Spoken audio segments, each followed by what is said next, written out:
Finir le boulot, voilà l'expression entre guillemets la plus utilisée cette semaine du côté de Reims. En effet, une victoire ce soir face à Rennes confirmerait le succès primordial acquis la semaine dernière à Évian et assurerait la permanence des champenois dans l'élite. Chez les Rennais, ils vont essayer de finir cette saison en première partie de tableau, eux qui n'ont perdu que 2 des 14 dernières rencontres de Ligue 1. Et ce sont d'ailleurs les Bretons qui se procurent la première occasion du match sur leur premier corner. La défense renvoie sur Abdoulaye Doucouré qui reprend et tente sa chance du droit, ça passe à côté des buts de Kossi Agassa. Réaction rémoise à la 20e minute de jeu. Diego adresse un très beau centre sur la tête de Prince Onyangé.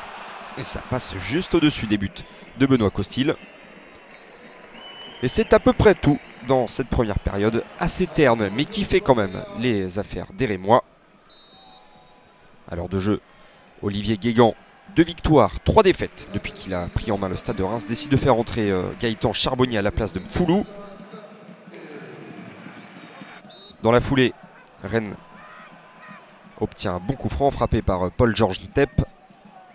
Repoussé difficilement par la défense rémoise, ça revient dans les pieds encore une fois d'Abdoulaye Doucouré qui se défait de 3 joueurs rémois et frappe, et Kossi Agassa est obligé d'intervenir. La plus mauvaise défense de Ligue 1 résiste pour l'instant aux assauts bretons et elle va même s'enhardir sur l'action qui suit. David Ngog frappe, c'est contré de la main par Mécher. Stéphane Lannoy avertit le Mozambicain, bras décollé, on va le voir au ralenti. Il n'a absolument pas hésité au moment d'attribuer donc ce pénalty pour le stade de Reims. Gaëtan Charbonnier, en force, transforme le pénalty et libère le stade Auguste Delaune. 6e but de la saison pour l'attaquant rémois, qui est le joueur le plus décisif de l'effectif, si l'on ajoute en plus ses 5 passes décisives.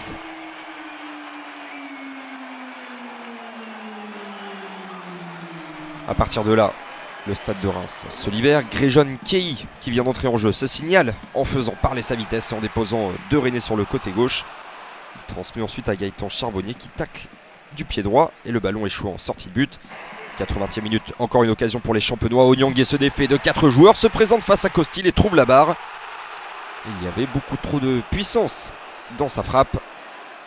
Mais c'était une très belle opportunité pour le capitaine rémois, qui s'est montré très offensif sur cette rencontre. Attention à ne pas le regretter car Rennes se réveille dans les dernières minutes. Au 30 mètres, Andras Konradsen décoche une frappe puissante qui passe juste au-dessus des buts de Kossi Agassa. C'est la dernière action d'une rencontre assez terne, mais l'essentiel est ailleurs pour les Rémois. Ils évolueront une saison supplémentaire en Ligue 1, ils grimpent même à la 14e place. Quant aux Rennais, ils restent 9e.